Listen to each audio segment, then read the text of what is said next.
So can you crack your knuckles? Well, there was a medical doctor that decided to test out this theory, and for about 30 years, he cracked all the knuckles on one hand and left the other hand completely alone.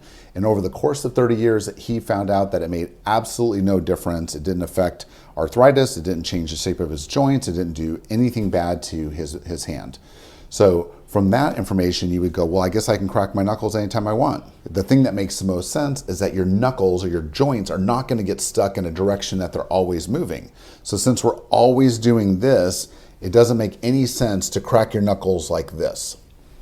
But since we don't use the back part of our hand and don't get this part as much, it makes a lot more sense to crack your knuckles like this or to move them back. And you can also like get a little bit of twisting this way and turning that way. Even pulling them would be totally fine because those are not directions that your joints typically move, therefore they get stuck. If you do want to crack your knuckles, don't do it like this. Let's do it like this. But the short answer is crack your knuckles. You're not going to hurt anything.